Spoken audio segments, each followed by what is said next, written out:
Wants to know, did you go to the SNL after party? I did. You did? I did go to the SNL after party. Now, we've heard rumor, so how long does that go on for? I didn't stay. Revolt. Caitlin Clark fans erupt as Stephanie White's coaching sparks backlash after Fever's blowout loss. What's going on, everybody? This is World Hoop, and today we're diving headfirst into a WNBA firestorm. And, try to play a little bit better and give yourself as great, and you have an opportunity to come back the next game and, try to play a little bit better and give yourself a chance to take it back home and win. The Indiana Fever fandom, usually a passionate and vibrant community, is an absolute revolt. After a shocking 19-point blowout loss that saw Caitlin Clark return to the court, something feels fundamentally broken within the Fever organization, and all eyes are turning to head coach Stephanie White. Get ready, because the truth is about to be laid bare. Like many of you, I'm in a bit of a crash out right now, reeling from what I witnessed yesterday. I literally cost myself 2 videos on another channel just to watch that train wreck. A 19-point loss in Caitlin Clark's much-anticipated return. And it looks like Stephanie White has, for lack of a better term, spayed Caitlin Clark's game. If we were talking about a male player, I'd say she'd neutered him. But you get my point. White has stripped away Caitlin Clark's greatest asset, her ability to create and instigate offense. Yesterday's lineup was a head-scratcher. Ari McDonald starting at point, Kelsey Mitchell at shooting guard, and Caitlin Clark at small forward? What in the world was going on? Were we trying smaller lineups? A point forward situation? A LeBron James-esque role? No, absolutely not. We were just running something. And that something definitely wasn't the deadly Caitlin Clark-Aaliyah Boston pick and roll. 2-man game connection that has, against all odds, actually worked this season. Poof. Gone. The one offensive bright spot. The one thing that felt like it had potential vanished into thin air. Caitlin Clark had a horrible game in her return, and frankly, the whole team looked horrendous. Folks, what have I been saying on my game reactions? When you have a big 3, at least 2 of them have to show up and produce. They need to have each other's backs. In the playoffs, you need all 3 to show up and show up big. The Fever fandom is now in full-blown crash mode, and someone out there just exposed something that even I, your humble host, didn't know. But now that I do, I'm asking, what the F is going on here? I got tagged in this by Phoenix, a loyal follower on X who alerted a lot of people, including Evelyn DR, to this bombshell. Does Stephanie White have an agenda? Her coaching style is heavily influenced by her NCAA championship coach, Carolyn Peck, of ESPN fame. Yes, the very same Carolyn Peck who just 3 or 4 days ago declared that the Indiana Fever are more dangerous without Caitlin Clark. Where did she get that from? You see, White and Peck have a history.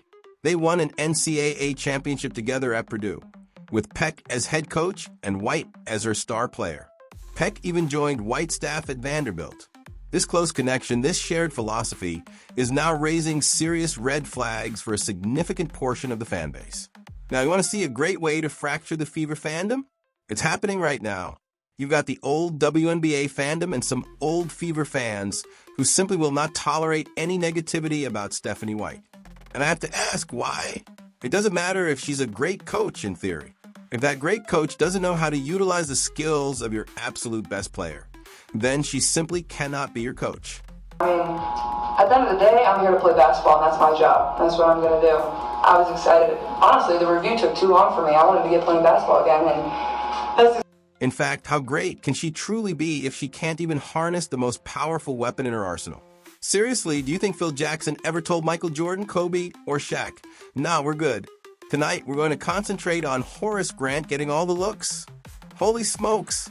So I did some digging, double-checked the facts. And yes, Coach Stephanie White, holy hellfire. Let's talk about her past. Remember how Stephanie White got fired from Vanderbilt? Because the players did mass exodus. Everyone transferred and left. Her record was abysmal. 14-16, 7-24, 7-23, 14-16 in her first 4 seasons. But here's the absolute worst part. Players like Coy Love, who averaged a team-high 20.8 points and 9.5 rebounds, entered the transfer portal. Chelsea Hall, a 1,000-point career scorer, transferred to Louisville. Rebecca Dolman, Vanderbilt's leading scorer and SEC all-freshman honoree, transferred after White's very first season. She ran off all the best players she had. This is beyond concerning to watch, to have all this come out now. Caitlin Clark, if you're listening, please make a coach trade happen ASAP. Stephanie White is not the right coach for you. I know I'm going to get hate for this video, but I have to speak the truth. This woman has the most talented, all-around player in the league. Caitlin Clark could be a double-double machine, 20 points and 10 assists every single game. One could even argue she could be more like 25 and 12 every night if they would only allow her to unleash her full potential. And that's the kind of double-double that's actually beneficial to your team winning. Jason Whitlock, a voice I respect, posted this yesterday afternoon. You have to consider the possibility that the Indiana Fever are in on the plot to destroy Caitlin Clark. Stephanie White is an idiot. Should be fired. He went on to highlight the fact that White played Ari McDonald 18 minutes in the first half of that disastrous game. 3 weeks ago, Ari McDonald wasn't even on a WNBA roster. The entire Fever roster is healthy, and Ari McDonald plays 18 minutes in the first half, completely throwing Caitlin Clark and the chemistry between Clark and Aaliyah Boston out the window. They then get beat by 19 points by an expansion team at home. Whitlock concludes there's a plot to destroy Caitlin Clark, and Stephanie White and the Indiana Fever might be in on it. They just laid down, did not play.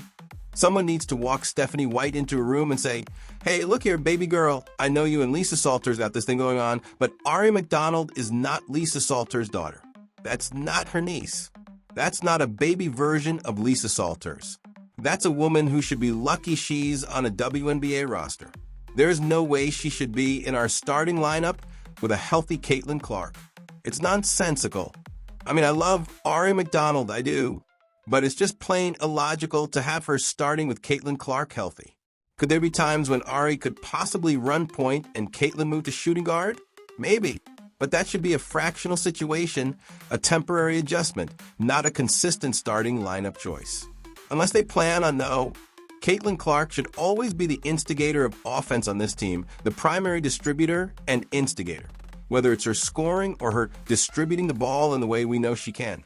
We're talking about a woman who obviously has court vision in the same way that some of the greatest distributors in the history of basketball have. John Stockton, Larry Bird, Mark Price, Mark Jackson. Mark Jackson, in fact, ought to be their coach right now. I even saw someone suggest Bill Laimbeer, and honestly, that's not a bad name either. I truly believe it ought to be an NBA coach or a former NBA coach, someone that does not have any hidden agenda. I've had this brought up to me a lot in direct messages. Is there a plot to destroy Caitlin Clark? Do you know how mind-boggling it is to imagine that the WNBA and the Indiana Fever as a franchise owned by the Indiana Pacers owner, by the way, could be so stupid as to possibly try to sabotage the greatest asset the league has ever gotten simply because they don't like the fans who have shown up to support Caitlin Clark? And that's what it would be about. Oh, a fan showed up that looks like me with an American flag and an eagle on it and the Punisher logo on the other side. We got to get them fans out. We're outnumbering the old fandom 3-1, 4-1. Are you sure you want to chase us off? We might be the key to this league actually turning a profit one day soon. We've got the money. This is crazy. It is not working out. And somebody in the Fever organization better pull Stephanie White aside and say, you got to figure out the things that you do well, but you're going to have to make sure that Caitlin Clark is able to execute. And she's got to be the priority here because everybody else runs as Caitlin runs. Aaliyah Boston certainly runs as Caitlin runs. We've seen it. When Caitlin Clark runs a floor, when this team runs a floor with Caitlin on it, they blow teams out. It's crazy. And for the Fever fans who are still mad about this Stephanie White discussion, are you not seeing that it is not working? When you play down to your competition, it's a coaching problem. Period. I don't care if the coach has won 3 WNBA titles. If she doesn't know how to use Caitlin Clark and they're playing down to their competition, then something's fractured. Coach has got to go. I don't give a damn. Maybe it works with a Dana Bonner, and Alyssa Thomas, and a DJ Jane Carrington. It ain't working here. Tell me what you think. Peace. I'm out. Until next time. Before we jump in, make sure you go to our merch store. Grab our Make Basketball Great Again shirt and our newest shirt that just came out. Both are brand new, including the American Flag Skull Fever Enforcer shirt. Use promo code CC22 for 20% off. Thanks for watching the show. Be sure to like, comment, and subscribe, and tune in next time on Black and White Sports.